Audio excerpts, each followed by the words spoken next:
Taranipan Suba Lok Sabha Meekhal gi Shem Shaba Pumnamk Loisillakpaga LOINANA Meekhal ASIDA THOUBAL District ki OINA MATHOU TOUGADABA polling personnel sing LAKLIBA April Taranipan Dagi Lamtharagani HAIRI Meekhal ASIDA THOUBAL District ki Inner Manipuri Parliamentary Constituency gi Assembly Segment Ahum amasung Outer Manipuri Parliamentary Constituency gi manung channa laiba Assembly Constituency Ahum punna Assembly Segment tarukni Apun babota lak ani lising mariga chatre ke kutra matoina apun polling station zani ganinfu nipanda bot thadanagani masigi manungda nupa bota masing lising marfutara mapanga chahunga kuntra humdoini aduga nupi voter na lak amaga lising manga ga chahunga marfu humdoini transgender ki masing na tara mangani Meekhal ASIDA Wangjing Kodompokpi Sport Complex amasung Khangaboki Rice Resource Station da HAIRI Special Polling Station anida relief camp ta leiripa Outer amasung Inner Manipur Parliamentary Constituency gi voter singna bot thadanagani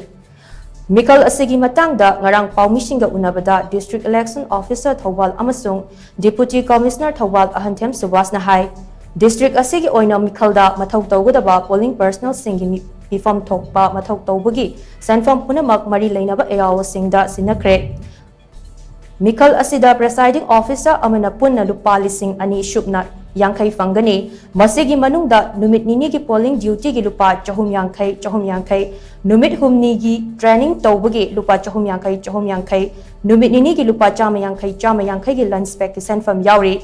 Polling Officer Ama Ani Ahum gi Punna Lupali Sing Amaga Chamanga Yankai Pigani Masigi manungda numit nini ki polling duty ki lupa chani yankai numit humni ki training ki chani yankai numit nini ki lupa chama yankai ki lunch yauri amaromda Meekhal ASIDA asa amadi anganwadi gi waka singsu mathau tawgani makoi gi damak honorarium oina pinaba lupa chamanga su mari lainaba CMO natraga DPO ICDS singda khusinakre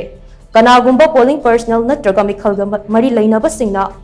Makoi gi pitokraba senfam sing fangdrabadi District Election Officer THOUBAL da wakat payagani Meekhal da mathau tawgadaba polling personnel punamak tungan ba mafam ani haibadi Mini Secretariat Complex THOUBAL amasung Chawyai Higher Secondary School THOUBAL gi playground dagi lamthagani THOUBAL Wangkhem Khangabok THOUBAL Assembly Constituency amasung relief camp anida hangba special polling station da mathau tawgadaba polling personnel sing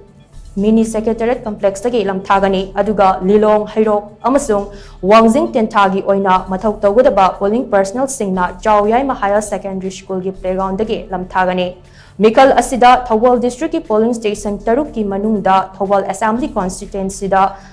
nupi polling personnel khaktana mathau tawgani aduga Assembly Segment Model polling station ahum hangduna voter sing bohrauna bot thadanabagi akhanaba thorang sulo phatle Meekhal ASIDA bot thadagadaba voter sing na bot thadaba lakpa matamda epic card loinarakadabani karigumba epic card leitrabadi Aadhaar card MGN REGA gi issue tawrakpa job card bank amasung post office na piba photo yawba passbook Ministry of Labor na piba smart card laingap ki thabak tawbagi service card photo yawba pension book amasung Ministry of Social Justice and Empowerment na piba Disability Unique ID na chingba identity card ama hekta loinarakadabani haike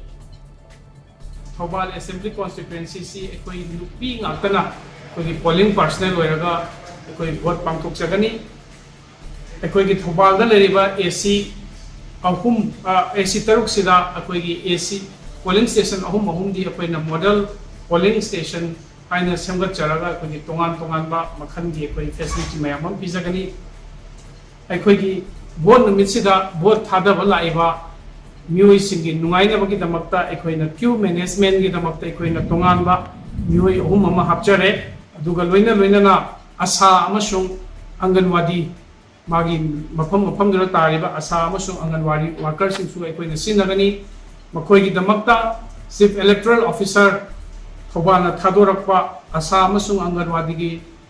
ekoi gi remuneration lupa changa thadorakpani masi ekoina concern oiba chief medical officer amasung district program officer da ekoi district election officer gi taraptagi ekoi thadok sakhre